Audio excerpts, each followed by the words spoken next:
Jiro here for Umbra Games with a review of ReCore, played on Xbox One. ReCore is a joint venture between Concept and Armature Studios originally, the former being led by Kenji Inafune, the creator of Mega Man, and the latter started by former members of Retro Studios, most notably recognized for Metroid Prime series. I had to dig a little deeper to figure out that French studio Asobo, as credited on the loading screen, assisted in world and character design, as well as Goldtooth, a Canadian studio that assisted with motion capture, but not present on the loading screens. ReCore was released by Microsoft as the first Play Anywhere title, as long as by Play Anywhere you either have a Windows 10 machine or an Xbox One. ReCore puts you in the shoes of Jewel Adams, who awakens in her sandcrawler on a desert planet called Far Eden. The planet was called such because by the time its travelers awaken from their cryosleep, terraforming and atmosphere production should have been conducted by core bots, bringing a lush green world into existence for Earth refugees. Once awakened, Jewel sets out on a quest with her Corebot dog Mac and search for what stopped the terraforming, and more importantly, what corrupted all the Corebots. At heart, ReCore's combat is a fast-paced third-person shooter. Jewel's exosuit allows her to dash, jump, double jump, and dash jump, giving her agility to dodge incoming fire and position herself quickly on the battlefield. Her rifle can be fired quickly by holding down the fire button, or you can hold and release the right bumper for a charged giant shot. You can lock a target with the left trigger and easily switch locks with the flick of a right stick. Much like the modern shooter, if Jewel doesn't take damage for a few moments, her health will recover. To increase Jewel's health level, you can find vials that will add to her maximum health by just a sliver. Enemy Corebots have one or a combination of the primary colors, yellow, red, and blue. Jewel eventually finds gun attachments that allow her to change her shot color, with each enemy being weak to their own color. Jewel also has the option to extract enemy cores in combat by sending out her grappling hook when the enemy's life is lower than the white triangle on their bar. A brief minigame will then ensue where you must tug with the right stick until you see the core glowing red, and then must release it or you'd stand to lose your ground. If the small device on the wire gets all the way to Jewel, she absorbs the core, deactivating the enemy. If an enemy is destroyed while Jewel is tugging, she will also claim the core. As you shoot down the enemy's life segments, a combo counter will tick up.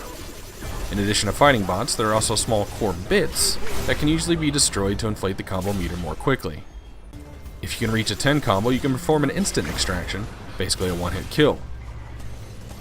Some of the loading screens did mention you could stealth behind an enemy undetected for an instant extraction as well, but I wasn't able to pull this off during the entirety of my near 18-hour excursion in Far Eden. However, I did notice the bar would move based on if the target was looking at me or my pet. Speaking of which, Jewel finds 3 such companions in the form of Blue Core Mac, Yellow Core Seth, and Red Core Duncan. I classify them by core color and not by their animal counterparts, dog, spider, and ape respectively, because once you unlock the flyer frame, you can move cores in and out of frames as you wish. Companions will auto-attack in battle, but Jewel can also command them to do their lethal attack by pressing the Y button. This move is super helpful when grappling an enemy during extraction, finishing them off without the tug-of-war match. You can have 2 bots with you at any given time, and they can be switched by pressing the left shoulder button. If you switch during combat while locked on an enemy, the incoming bot will do a smash attack, which can do pretty decent damage to any enemies in the area. Both the companion cores and Jewel's gun will level up from experience gains, and while Jewel's gun can't be modified and you can't really view any statistics on it, the cores of the bots and their frames can be leveled up in attack power, red, defense, yellow, and energy, blue. The cores you've been ripping out of enemies are piled into currency when you return to Jewel's crawler and can be applied by visiting the workbench. At each level up, the base stats will be increased, but more importantly, it raises the cap by which you can apply the gathered core currency to each of the stats. Frames can also be upgraded by locating blueprints and treasure chests spread across Far Eden. Parts can also be found like coins in a Mario game that come in 3 rarities and are used to fulfill the blueprint. Jewel does have an inventory maximum both on enemy cores and parts, forcing you to return to the crawler after hunting things for an hour or so to drop things into the stash. One bonus to the crawler inventory stash is the ability to combine lower level parts into higher ones at a 3-to-1 ratio and vice versa, making the parts you need more accessible and eliminates the abundance of others. In addition to being found across the map, if you don't extract a core from your enemy and just kill them instead, they have the chance to drop the hardware mutually exclusively. I found way more blueprints than I was ever able to construct, both due to some giving the same or negligibly different stats and core level restrictions. There are a ton of diversified designs though, and I found myself almost wishing for 2 sets of simultaneous loadouts per frame, one for utility and another just for vanity. Overall, Jules' maneuverability and platforming skills are more than ample. There's some situations where onlookers would scoff on a jump on which I was embarking, able to dash off a platform, perform a double jump, and then a second mid-air dash to safety. Instead of relying on shadows for a landing when you look under Jules' feet, you can see a yellow circle indicating her ultimate destination. She'll also automatically grab ledges if you're close. ReCore's world is laid out in giant sections of maps linked by gates. Your main method of gaining access to new areas is through the accumulation of prismatic cores, ones that shimmer with the entire visible light spectrum. Much like the platforming game days of old, what mainly comes to mind is something like Mario 64, the core serving as the key to access these new areas. Each of these map areas contains these sought-after prismatic cores, dungeon entrances, treasure chests, and parts littered everywhere. When you're in the proximity of one of these items, they will appear on your map, most quickly accessed by pressing the menu button, allowing you to hone in on its exact location. Story dungeons will have your green objective marker placed upon them as they become relevant, but there are also a few handfuls of quote-unquote optional dungeons of traversal, adventure, and arena varieties. Some dungeons require you to find scared power bots to encourage them back into their evacuated holes in order to gain access. Main story dungeons fit in well with the plot, and generally have a boss or two waiting for you. However, while the game does address bosses like a rare or big deal, they're often just giant incarnations of things you've already encountered before, with just a little more firepower. Some require you to extract the prismatic core they're holding, but other than that, it's the routine shootout. The game shines in its optional dungeons, giving you 3 secondary objectives to complete. Find 8 switches, find a yellow key, and beat the time limit all in one run in order to be rewarded with all of its treasure. Most of these events are pretty short, featuring some intense platforming or combat, and most require you to hunt thoroughly for those switches, working on a routine path to effectively hit everything you need to quickly. I did find it odd that the screen explaining that you need to do all 3 tasks in one run only displayed for a couple of seconds before showing the small abbreviated one. I actually had to rewind and pause my recordings more than once to read some of these tutorial panels. This brings me to the first glaring inconvenience of ReCore. Remember when I said you can only take 2 bots with you at a time? Outside of combat, the dog frame can dig up buried items. Sometimes this includes the power bots needed to access dungeons, the spider gives you access to rail sections, and the 8 frame breaks down walls to secret areas. You also gain access to the flyer, which more accurately should be named the glider, allowing you a no camera turning, very stiff controlled slow descent. A core bot named Violet is there at fast travel locations to swap which core you want from an ambiguous menu listing only the core and not the associated frame, and a design decision I'm going to assume was a budget and time constraint. Let me pause that thought for a second and talk about load times though. Wow. Let me give the obligatory statement about how I'm not a console fanboy, Sony, Nintendo, Microsoft, or otherwise. I just love games. That said, I don't play my Xbox One quite as much as I play my PS4, but I'm assuming this isn't normal. It took 52 minutes to initially install ReCore from disk to start menu. I had some area loading times between screens that reached 2 minutes and 6 seconds. I recorded all of my gameplay and timed some of these after I noticed I could go through a gate, use the restroom, go upstairs, get something to drink, come back down, get comfortable, and still have a few seconds before I started. Now, back to what I was saying.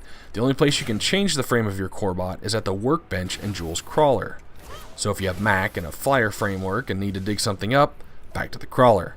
If you have the flyer and the spider but have a giant boulder in your way, there's a chance no one is occupying the 8 frame and it's back to the crawler. Now, maybe this came up in testing, but I don't see how having all of your traversal utilities with you at one time would break the game.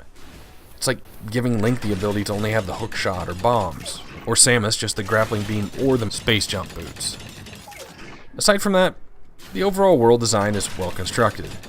Even though the entire game consists of deserts, caves, and mining facilities, there's enough diversity to keep it fresh. The puzzle solving could have been ramped up quite a bit, and the story dungeons guide you just a little too closely for my taste, and they're very linear. Would also question if the final 5-floor main dungeon was a result of crunch time, like they ran out of time and money, as it features little environmental detail and a constant alternating gauntlet of difficult combat and intense platforming. But everything except the second floor was fun nonetheless. The second floor highlighted the only real frustration in combat, which is the lack of an invulnerability window upon taking damage, allowing the thing that hits you, or in the second floor's case, the 5 things that hit you at once, putting you into a stumbling mess. When you take a hit or a bite, you often take 5, as not only is there no window, but there's also a stagger.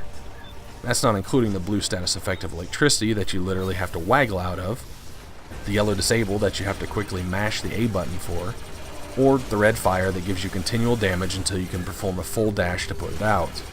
I'm also not sure where I fall on the necessity to need an increasing number of prismatic cores to access the said dungeon either, forcing you to go find out-of-the-way optional dungeons in order to proceed.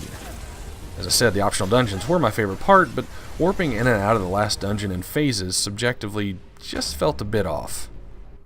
Not like respawning on a platform that wasn't solid, or moving through material that appeared to be climbable type of off, but off nonetheless.